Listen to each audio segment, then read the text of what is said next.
जब आप मूल सत्य सनातन की बात करते हैं तो आप ऐसा समझ लें कि सनातन एक बहुत पुराना वृक्ष है।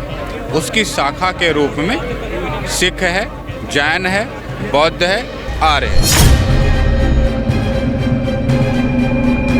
पूरे विश्व का धर्म सत्य सनातन है।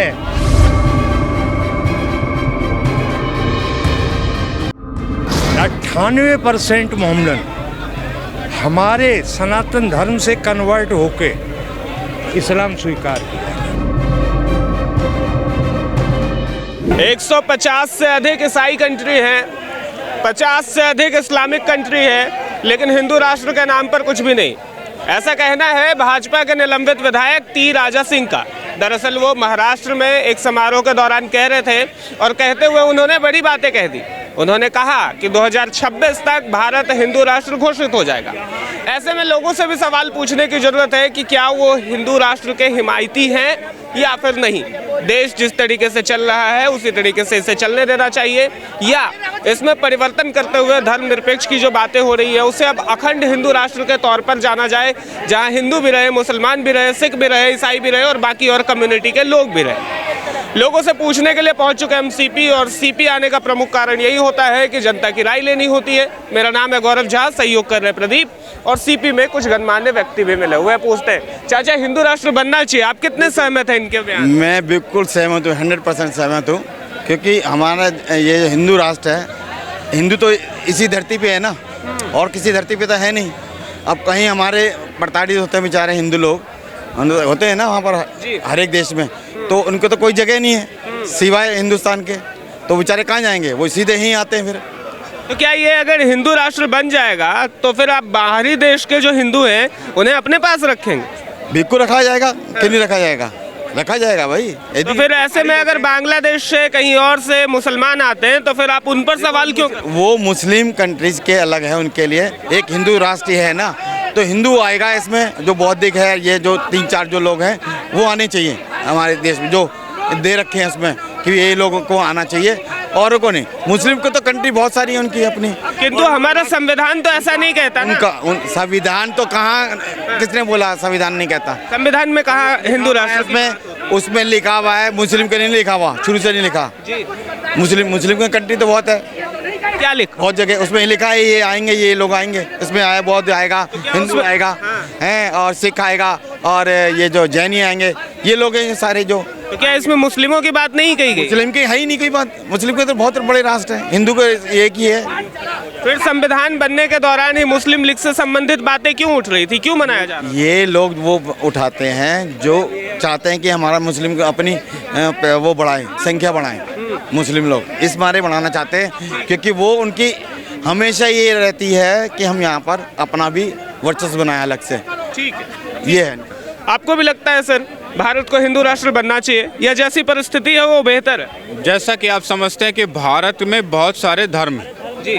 मूल धर्म भारत की संस्कृति से जो निकले हुए व्यवस्थाएं हैं, जो भारत का मूल आत्मा कह सकते हैं, वो क्या है? सिख है, जैन है, बौद्ध है, हिंदू सनातनी संस्कृति है। यही है ना। हमारा देश बौद्ध संस्कृति का संवाहक है, हमारा देश जैन संस्कृति का संवाहक है, हमारा देश सिख संस्कृति का संवाहक है, हमारा देश अनादिकाल से सनातन संस्कृति का संवाहक है। तो हमें अपने राष्ट्र के मौलिक धर्म, आत्मा, संस्कृति की रक्षा करनी चाहिए कि नहीं करनी चाहिए? जिस तरीके से जंगल या कृषि उत्पाद होते हैं, गेहूं का फसल होती है, उसके बीज की सुरक्षा करते हैं आप कि नहीं करते हैं? बिल्कुल। जंगल में कुछ वृक्ष होते हैं, उनकी सुरक्षा करते हैं कि नहीं करते हैं आप? पशुओं में कुछ ब्रीड्स होती हैं जो हमारे देश में होती हैं, बाहर के देशों में नहीं होती। उनकी सुरक्षा के उपाय सरकार करती है कि नहीं करती है? तो हमारे यहाँ कुछ कल्चर्स हैं, उनकी सुरक्षा करती है कि नहीं करती है? जब ग्लोबल परिप्रेक्ष्य में आप देखेंगे तो as a country, as a leader, as a citizen of India, हमारा दायित्व नहीं है कि हम भारत के मूल संस्कृति, मूल सभ्यता, मूल जीवन शैली को सुरक्षित, संरक्षित, विकसित और वैभवशाली बनाएं? आप जिन चीज़ों की बात, वैभवशाली बनाने की प्रक्रिया ही हिंदू राष्ट्र की स्थापना है। ठीक है, आप जिन चीज़ों की बातें कर रहे हैं सर मैं 1 मिनट रोकूंगा, माफ़ी चाहता हूँ, 1 मिनट रोकता हूँ। आप जिन चीज़ों की बातें कर रहे हैं, क्या इसमें आपको ऐसा लगता है कि धार्मिक और मजहबी उत्पाद की वजह से ऐसी समस्याएं आ रही है कि अब उस संस्कृति को बचाने की जरूरत पड़ी है? मतलब ये कि संस्कृति तो नष्ट हुआ है कभी न कभी। जब अंग्रेजों का शासन भारत में था तब भारत के लाखों मंदिरों पर सरकारी नियंत्रण स्थापित था। सरकारी नियंत्रण टोटल मॉनेटरी, जो भी 1-2 रुपया डालते थे आप, उसको तो वो ले ही जाते थे। आपके मंदिर तक पहुंचने का टैक्स भी आपको भरना पड़ता था, गेट पे जाने पे टिकट लेना पड़ता था। आज भारत के किसी कोने में जिस भी मंदिर में टिकट की व्यवस्था है, वीवीआईपी टिकट की व्यवस्था है, ये सारे के सारे मंदिर सरकारी नियंत्रण में हैं। उस दुष्ट मानसिकता के साथ जो उनको नष्ट करने, कंट्रोल करने, उनके विकास के रथ को रोकने का प्रयास करती है। तिरुपति, इतना विशाल चढ़ावा आता है, आप बताएं तिरुपति के मंदिर से 4 विद्यालय चलते हों, 4 यूनिवर्सिटियां चलती हों, 4 हिंदू के भंडारे चलते हों? नहीं चलते। लेकिन रविशंकर के 100 स्कूल, श्री श्री सत्यसाई के स्कूल, अमृतामयी माता के स्कूल, बीजीएस ग्रुप के स्कूल, ऐसे कितने ही मठ हैं जो अपनी क्षमता से 1-1 लाख से लेके 1-1 करोड़ बच्चों को शिक्षा दे रहे हैं। तो भारत का तिरुपति मंदिर क्यों नहीं 1 लाख बच्चों को हिंदू सनातनी संस्कृत के माध्यम से शिक्षा देता है? इस पर लूट का पंजा गड़ा हुआ है, इस पे शैतानों के उंगलियां गड़ी हुई हैं जो उनको लूट पाट करके नष्ट करने की व्यवस्था में लगी हुई हैं। इनको प्रोटेक्ट करने की ज़रूरत है। पिछले 70 साल में आप बताएं एक इफर्ट जो भारत सरकार ने किया हो सिख समाज, सिख धर्म के उन्नति के लिए, विकास के लिए, समृद्धि के लिए। पिछले 70 सालों में एक इफर्ट बताएं भारत सरकार का जिसमें जैन संस्कृति के उत्थान और विकास की बात की गई हो। पिछले 70 साल में एक बताएं उपाय जो आर्य समाज के विकास की बात करती हो, जो सनातन संस्कृति के जो मठ मंदिर थे उन पर सरकारी नियंत्रण स्थापित करके उन्हें तहस नहस करने का काम तो भारत सरकार, राज्य सरकारें कर रही, लेकिन उनके विकास का कार्य कहाँ है? ऐसी संस्कृति आपके यहाँ क्रिश्चियन फल फूल सकता है, विकसित हो सकता है। 2 स्टेट ले लीजिए आप, साउथ इंडिया और नॉर्थ ईस्ट। पूरा नॉर्थ ईस्ट कन्वर्ट होकर के क्रिश्चियन बन गया, साउथ इंडिया बच गया। दोनों के पीछे क्या वजह थी? एक पूरा स्टेट का स्टेट कन्वर्ट हो गया, एक पूरा स्टेट कन्वर्ट होते होते भी अभी बचा हुआ स्ट्रगल कर रहा है। अगर इस समय उसे सुरक्षित संरक्षित नहीं करेंगे आप तो क्या स्टेज होगी आज के 10 साल बाद? जगन मोहन रेड्डी की सरकार आंध्रा में जोरदार तरीके से कन्वर्जन्स का फार्मूला चल रहा है। अगर इसको रोका नहीं गया, अपनी मूल संस्कृति को संरक्षित करने का उपाय नहीं किया गया, तो हिंदू सनातन संस्कृति, जैन संस्कृति, बौद्ध संस्कृति, आर्य संस्कृति, ये जो भारत के मूल धर्म है, जो यहीं पैदा हुए, कहीं यूरोप से नहीं आए, यूरोप के देवता इस संस्कृति में नहीं है, कहीं अरब के देवताओं का नाम नहीं है। ऐसी परिस्थिति में आप बताएं कि इनकी सुरक्षा, संरक्षा, इनका विकास, इनके हर तरीके से सेवा करने की आवश्यकता एक राज्य को, एक देश को, लोगों को है या नहीं? बिल्कुल, मैं मानता आपकी बात। चाचा एक सवाल पूछता हूँ। सवाल ये है कि देश में जो अभी माहौल चल रहा है उसमें एक तरफ अखंड हिंदू राष्ट्र बनाने की बात कही जा रही है, लेकिन ये नहीं है कि दूसरे समुदाय को घेरा जा रहा हो। दूसरे समुदाय के साथ ये कहा जा रहा कि वो समुदाय भी यहाँ रहे, लेकिन हिंदुओं की आबादी अधिक है। जैसे अन्य देशों की हालत हुई है तो वहाँ इस्लामिक कंट्री बन गई, क्रिश्चियन की कंट्री बन गई, तो ठीक इसी तरीके से भारत में अपनी संस्कृति को बचाने के लिए हिंदू राष्ट्र बनाया जाए। कितना सही है ये फैसला अगर ऐसा होता है तो? बेटा, सबसे पहली बड़ी बात तो ये है कि हम खुद हिंदू हैं, लेकिन हम इसमें खुद अपने आप में बट रहे हैं। हम हिंदू और मुसलमान करके या सिख और ईसाई करके हम अपने सत्य सनातन, जो हमारा मूल धर्म है, सत्य सनातन, हम उससे खुद अपने आप को बांट रहे हैं। सिख कहाँ से आए? ऐसा सुनिए, जब आप मूल सत्य सनातन की बात करते हैं तो आप ऐसा समझ लें कि सनातन एक बहुत पुराना वृक्ष है, उसकी शाखा के रूप में सिख है, जैन है, बौद्ध है, आर्य है, ये उसकी ब्रांचेज हैं। और सुनिए, ये पांचों मिलकर के उस वृक्ष का निर्माण करती हैं जिसको आप कहते हो सत्य सनातन। युद्ध काल में आपको सिख की तरह अपने राष्ट्र की रक्षा के लिए लड़ना पड़ेगा। संकट काल हो तो जैन की तरह आपको अपना जीवन जीना पड़ेगा। शांति काल हो तो बुद्ध बन जाइए आप। युद्ध काल हो तो या तो सनातनी परंपरा में अपनी मातृभूमि के लिए युद्ध करिए या सिख परंपरा की तरह पुर्जा पुर्जा कट मरिए। तो ये हमारे जीवन की जो पद्धति है, एक संस्कृति को सुरक्षित करने के लिए सिख क्यों बने? क्योंकि युद्ध काल का सामना हुआ जब हिंदुओं से, तो वो सिख कहलाए। जब बुद्ध क्यों बने? जब शांति काल में देश रहा तो वो बुद्ध कहलाए। समझ रहे ना आप? जब जैन कैसे बने? जब देश की उन्नति का मार्ग आज भी देखें, सबसे ज़्यादा टैक्स कौन भर रहा है? जैन भर रहे हैं। थोड़े होते हुए भी ज़्यादा कंट्रीब्यूशन दे रहे हैं। इससे देश की समृद्धि को विकास मिला। तो ये पांचों मिल करके एक वृक्ष का निर्माण करते हैं, उसे आप सनातन कह लें। उससे ही आपको सृजित करना है, संवर्धित करना है। और यही भारत के धर्म है। बाकी धर्म तो यूरोप के हैं। कह रहे हैं एक यूरोप का धर्म है, सुनिए, एक यूरोप का धर्म है जिसके देवता यूरोपियन देवता हैं, ईसाई बोलते हैं उनको। विश्व का धर्म सत्य सनातन है। पूरे विश्व का धर्म सत्य सनातन है। मैं उस बात को काट नहीं रहा हूँ आपके, लेकिन जैसे जल होता ना, सुनिए, सनातन है क्या? एक झरने से या एक ट्यूबवेल से जल निकलता है ना। आपसे पूछता हूँ कि सत्य सनातन है क्या? सुन लीजिए आप, एक जल निकलता है ना ट्यूबवेल से, तो उसका एक स्रोत होता है और वो पूरे दुनिया में फैल जाता है। तो जो स्रोत है अगर वही सुरक्षित नहीं रहेगा तो उसका फैलाव कैसे करेंगे आप? तो as a source of motherland of Sanatan, इस भारत भूमि पे इसकी सुरक्षा, समृद्धि, इसके विकास का पूरा उपाय आपको ही करना है। आप ही उसके संवाहक हैं। जैसे कर्णधार देश के होते हैं, वैसे ही इस संस्कृति के हम और आप कर्णधार हैं। ठीक। अब सवाल ये है चाचा, हाँ सवाल ये है चाचा, हैं वो आध्यात्मिक बात कह रहे हैं, लेकिन इस लड़के ने जो पूछा है आज के माहौल पर कि आज की जो हालात हैं उनमें क्या होना चाहिए, बात ये है। देखो, ये हमारे अंदर, हमारे पहले तो यहाँ जितना भी मोहम्मदन है,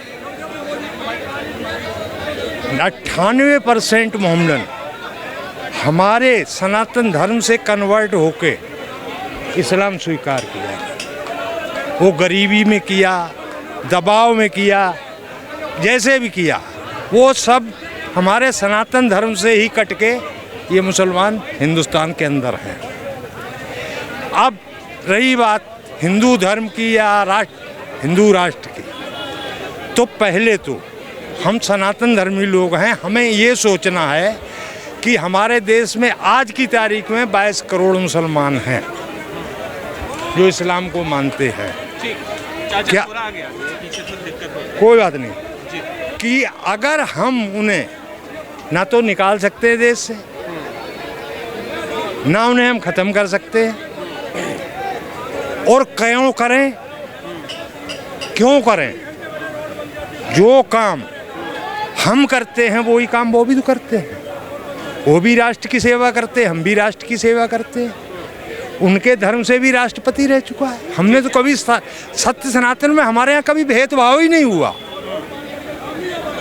तो जो लोग भारत को अपना जिम्मेदार और अपना घर मानते हैं, उनके लिए सनातन धर्म में किसी धर्म से विरोधी नहीं किया गया। आप कोई भी धर्म मानिए, कट्टरता, सत्य सनातन का विरोध, ये सबसे बड़ी हमारी मतलब जो शर्त है। धर्म आप कुछ भी मानिए, हम आपको और जो सहूलियत चाहिए धर्म मानने की वो देंगे, लेकिन देश का विरोध या समाज में बिगड़ाव या समाज में कट्टरता फैलाना, ये देशद्रोह है। इसे हम बर्दाश्त नहीं करें और यही सत्य सनातन का नियम है। तो बिना कट्टरता फैलाए कैसे आगे बढ़ सकते हैं? जो लोग ये जो हिंदू राष्ट्र या बजरंग दल, ये सब इन लोगों की, क्योंकि जुनून जो है दोनों तरफ, ऐसी बात नहीं, वहाँ भी कुछ लोग इसी बात काम कर रहे हैं कि ये विवाद ठंडा हो गया तो देश शांति हो जाएगा, हम तरक्की कर जाएंगे। कुछ लोग इधर भी इसी बात में लगे कि यार तूने हमें ऐसे कह कैसे दिया, बस ये है और कुछ नहीं। ठीक है सर, जब आज़ादी चाहिए होती है तो शस्त्र तो उठाना पड़ता है, ठीक उसी तरीके से जब आपको हिंदू राष्ट्र चाहिए तो कट्टरता तो लानी पड़ेगी ना। बात कट्टरता की नहीं है, बात है सुरक्षा, समृद्धि, विकास की। और वो जैसे मैंने कहा कि जल का जो मुख्य स्रोत है, उस स्रोत को जब तक प्रोटेक्ट नहीं करेंगे नदी नहीं बहेगी। जहाँ से गंगा निकलती है अगर वहाँ से रोक दिया जाएगा तो गंगा कहाँ जाएगी आगे, बिहार तो सूख जाएगा। तो जिस तरीके से नदियाँ, जल स्रोत एक जगह से निकल के पूरे दुनिया को फलित फूलित करते हैं, वैसे ही सनातन संस्कृति के जो मूल स्वरूप आज देखते हैं, जैन के रूप में, बुद्धिस्ट के रूप में, सिखिस्ट के रूप में, आर्य समाज के रूप में, ये भारत के मूल स्वरूप हैं। इन स्वरूपों में क्या है जानते हैं आप?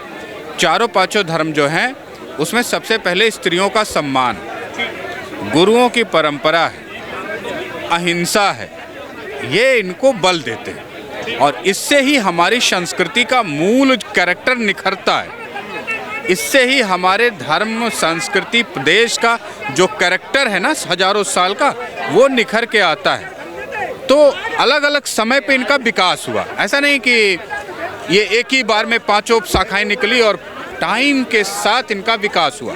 जब मुगलों से युद्ध हो रहा था, अनैतिकता के खिलाफ युद्ध हो रहा था, जब अनाचार के खिलाफ युद्ध हो रहा था, जब भीषण हिंसा और अमर्यादित कृत्यों के खिलाफ युद्ध हो रहा था, तब सनातनी संस्कृति को मानने वालों ने एक युद्ध पद्धति अपनाया जिसको सिखिज्म आप कहते हैं। गुरुओं का मंत्र के साथ शस्त्र उठा करके धर्म की रक्षा के लिए उपाय किया, जिसे गुरुओं ने कहा कि अब शस्त्र उठाना आवश्यक है। तो वो परंपरा एक नाम से प्रचारित प्रसारित हुई, उसे आज सिख समझते हैं आप। भगवान बुद्ध का कब आविष्कार हुआ?